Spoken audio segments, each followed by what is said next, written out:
अस्सलामुअलैकुम। मोहम्मद अज़ीज़ सिद्दीक अपने programme math news के साथ हाजिर खिदमत है। 6 जनवरी 2026 और मंगल का दिन है।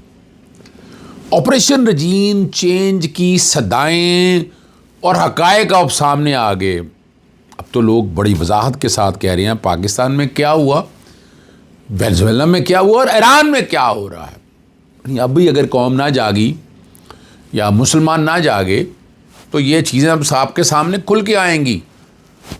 हमें ईंधन नहीं बनना किसी का। ज़रा इस पर गुफ्तगू करेंगे। और आईनी दौलत को कानून पढ़ा रहा है और कौन पढ़ा रहा है, बड़ा मज़ा आया आज की गुफ्तगू का। हमारे यहाँ जो यूट्यूबर्स हैं वो VIP बन गए जनाब। हैसियत तो इनकी है जनाब, क्या बात है। और एक बात जो बड़ी ज़बरदस्त है, हुकूमती वज़ीर और अपोजिशन क़यादत के दरमियान जो बैकडोर राब्तों में वो तातुल हो गया। नहीं, मशर भट्ट कहते हैं, दोस्त है हमारे, और तहरीक-ए-तहफ़्फ़ुज़ फैसला ठीक किया। उन्होंने कहा अपोजिशन लीडर के नोटिफिकेशन तक रोक दिया। और ये सबके लिए एक टेस्ट केस है। अगर नोटिफाई करेंगे तो एतमाद साजी बढ़ेगी। और जो हुकूमती शख्सियात है ना, जन गवर्नमेंट का लफ्ज़ में रखिएगा, वो नोटिफिकेशन के ख़िलाफ़ है। हालांकि मैं नहीं समझता इसमें कोई मसला है या प्रॉब्लम है। यार क्या है, होने दें। यानी स्पीकर की हैसियत मैंने बता दी थी आपके सामने। मैंने 39 और 39A रूल बड़ी वजाहत के साथ आपको बता दिया। थोड़ा बताता चलूँ, कोई इख्तियार नहीं है स्पीकर का इस तरह का काम करने का। स्पीकर तो अपने इख्तियार से तजावज़ कर रहा है, ठीक है ना जी। और आने वाले दिनों में मैं इस पर भी काम कर रहा हूँ और बहुत जल्द इंशाअल्लाह इस वाले मामले को मैं सीरियसली टेकअप करूँगा। मैं बता दूँ आपको, बहुत हो गया जुल्म ज़्यादती। मैं देयर इज़ अ पॉसिबिलिटी कि शायद मैं नोटिस दूँ उनको कि आप अपॉइंट क्यों नहीं कर रहे हैं स्पीकर को। और इलेक्शन कमीशन की तैनातियों के हवाले से देख लिया, अभी कुछ नहीं हुआ। उसमें भी मैं आगे आने लगा हूँ, फ्रंट पे आकर खेलूँगा और आकर कहूँगा, कोशिश करके ये भाई बहाल करें, बहुत हो गया है, लेकर आएँ सामने। अच्छा, और यहाँ चीफ व्हिप जो है ना, आमिर डोगर ने बड़ी वजाहत के साथ बता दी है।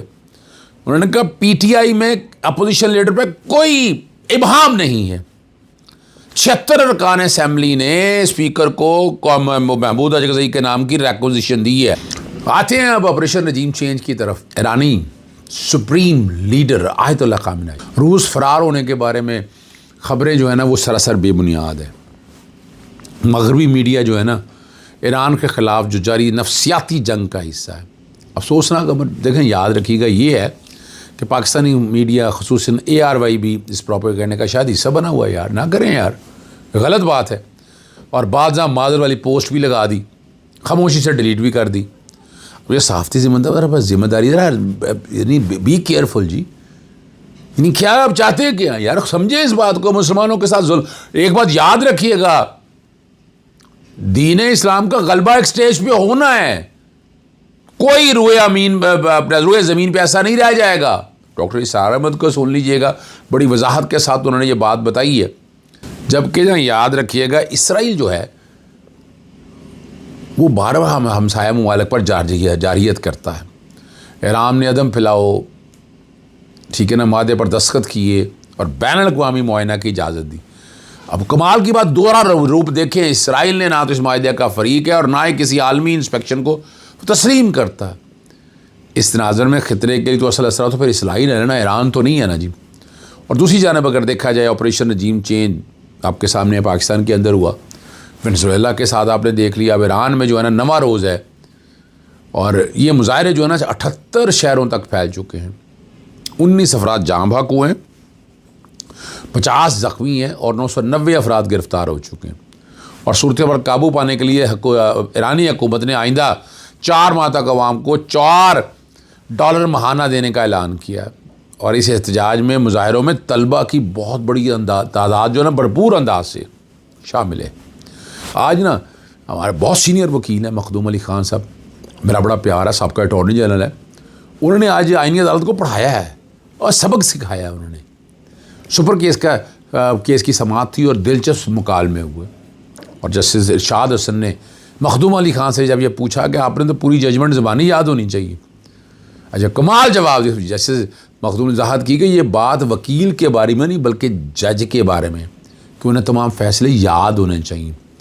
अब इस पर जो रेस्क्यू करने के लिए जस्टिस हाजी अमीनुद्दीन खान साहब आ गए कि हमारा पेशा अब सही मानों में पेशा नहीं रहा।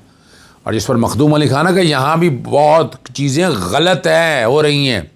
और इस पर हाजी अमीनुद्दीन साहब जी जैसे साहब है ना जी, कि इस जगह पर जो शख्स बतौर जज आता है वो बाहर ही से आता है, लेकिन भूल जाता है ना जनाब, आप भूल जाते हैं ना, जब आप बाहर से होकर जब कुर्सी पे बैठते हैं ना, तो कई दफ़ा दिमाग ज़मीन पर ही रहता है उस वकील का, बड़े अदब के साथ, जो सच है। हम तो सच बताएंगे ना आपके सामने कि आप क्या कहना चाहते हैं। तो ये ज़रा सोचना है ये बात को।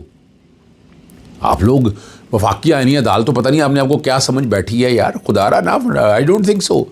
आप रहें ज़मीन पर रहें, और वकला की इज़्ज़त को बहुत ज़रूरी है। वकला की इज़्ज़त हमारे लिए बहुत मुकद्दम है, इसलिए हम बार बार कह रहे हैं कि वकला में तकसीम मत पैदा करें। मियाँ इशफाक अली मामले में लेकिन जो तशद्दुद हुआ वो गलत है, लेकिन एक वकील दूसरे वकील के ख़िलाफ़ मुकदमा दर्ज कराए, हम इसको मुनासिब समझते ही नहीं। दर्ज कराना था रजब भट्ट जाके मुकदमा दर्ज कराता, क्यों रजब भट्ट आगे नहीं बढ़ा?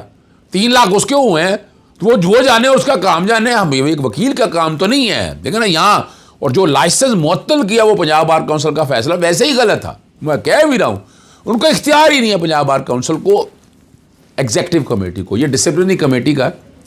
आज लाहौर हाई कोर्ट के जस्टिस मलिक खालिद अवैस साहब के पास आया और मामला चला गया पंजाब बार काउंसिल के पास। उन्होंने आर्जी तौर पर तो बहाल कर दिया, लेकिन मामला डिसिप्लिनरी कमेटी के सामने जा चुका है। अब डिसिप्लिनरी कमेटी बड़े सख्त एक्शन ले सकती है, याद रखिएगा, ठीक है ना जी। और जो एतराज़ात उनके कहे, वो एतराज़ात उन्होंने कहा सुनेंगे, सुन के दाखिल करेंगे। तो पंजाब बार काउंसिल में बाकायदा समाअत हुई, वहाँ जो है ना एतराज़ात के हवाले से जवाब दिया गया, और फिर ये रिपोर्ट लाहौर हाई कोर्ट के सामने वो पेश कर दी है। लाहौर हाई कोर्ट में चैलेंज किया। जहाँ तक मैं फिर एग्जीक्यूटिव कमेटी के कॉन्टेक्ट से हूँ, मैं इत्तफाक करता हूँ इस बात को सामने रखते हुए, लेकिन ये वाला जो मामला है ना, ये मैं आज भी मैं तजवीज़ देता हूँ कि नहीं, मियां अली इशफाक साहब को मुकदमा वापस लेना चाहिए। वो वाला, वो रजब भट्ट मुकदमा दर्ज कराए। आपका तो सिर्फ इस हद तक ही है ना, उसमें तो मुकदमे की दफ़ात ही कोई नहीं बनती। वो तो बीच में जो कि बैक में चोरी का वाक़या आया है, और ये फिर लोग सवाल करते हैं मुकदमा फ़ौरन कैसे दर्ज हो गया, कराची के वकील करा नहीं सके। अब ये सवाल मेरे पास जो जवाब नहीं है इसका जनाब, मैं आज भी समझता हूँ वो मुकदमा गलत है। और आप हालत पोजीशन देखें वहाँ, यानी एक यूट्यूबर है, उसके लिए पुलिस देखें कितनी आई है। ज़रा आप बता दें, उसको गाड़ी में बिठा के थाने लाने की क्या ज़रूरत थी? वो वहीं से कि भाई हमारे साथ कई दफ़ा हुआ है कि हम जब लॉयर्स मूवमेंट के दौरान हमें गाड़ियों में बैठे होते थे, वहीं साइन करा लिए जाते, तो यहाँ भी साइन करा लेते। उसके क्या इंप्रेशन देने की कोशिश की है, बड़ा प्रोटोकॉल दिया गया, बड़ी पुलिस वाले आ गया, ये आम आदमी के लिए कहाँ से आया, किसके पैसे पे दे दिया प्रोटोकॉल? ये वाला सवाल तो उठता है ना। वो टिकटॉकर जो है ना, दोनों आ गए, ठीक है ना जी। और मंसूर अहमद कुरैशी साहब के सामने हुआ, और नेशनल साइबर क्राइम एजेंसी के जो वो रिकॉर्ड पेश करने की मोहलत दी, और बुरी ज़मानतों को ना ज़ेर इल्तवा रख दिया, ठीक है ना जी। और जब हाजिरी मुकम्मल होगी भेज भी दिया, सही है ना जी। तो ये बात बड़ी वाज़ेह तौर पर है। अब ये माहौल जो देख रहे हैं ना, लोग बड़ी बातें करते हैं यार, हम क्या कहें भाई, ये हो रहा है यहाँ, भाई यहाँ कोई चक्कर ही नहीं है। यहाँ फ़ी ज़माना जो है ना, ख़ानदानी आदमी की इज़्ज़त नहीं रह गई है, बदमाश की इज़्ज़त है यहाँ पर। अमरीकी फ़ौजी के तकरीबन 20 खुसूसी दस्ते जो है ना, पहलकॉन रात के छापे में वेनेजुएला के सदर निकोलस मारो और उसकी अहलिया उनको गिरफ़्तार करके न्यूयॉर्क, आपको पता, मुंतकिल कर दिया। जज के सामने मनशियात और दहशतगर्दी के इल्ज़ामात के तहत ख़ुद को बेकसूर करार दिया और गिरफ़्तारी को अगवा करार दिया। और आलमी सतह पर शदीद रद्द-ए-अमल सामने आया है। अक़वाम मुत्तहिदा की सलामती कौंसिल ने दिखाने के लिए हंगामी इजलास भी बुला लिया। फ़्रांस समेत अमरीकी इत्तेहादियों ने फ़ौजी मुदाख़लत को बैनुल अक़वामी कानून की खिलाफ वर्जी करार दी है। और अक़वाम मुत्तहिदा के सेक्रेटरी जनरल अंतोनियो ने चार्टर की पामाली पर तशवीश का इज़हार किया। अच्छा, वो किया होगा। अमरीकी नुमाइंदे और सदर ने मौक़िफ़ इख्तियार किया कि जंग नहीं बल्कि कानून नाफिज करने हुए आप अपने मुल्क से दूसरे मुल्क पे कैसे कर सकते हैं, ये एक सवाल है। और कांग्रेस में पेशगी इतला न देने पर भी सख्त सवालात भी उठाए गए। मैं इन चीज़ों की तरफ जाना, क्या होना है क्या नहीं होना, असल जंग जो है वो तेल की थी और वो वहाँ क्या हो गया है आप समझ सकते हैं, आपको अंदाज़ा खुद हो जाना चाहिए। इजाज़त चाहता हूँ। अस्सलाम वालेकुम, अल्लाह हाफ़िज़, पाकिस्तान जिंदाबाद।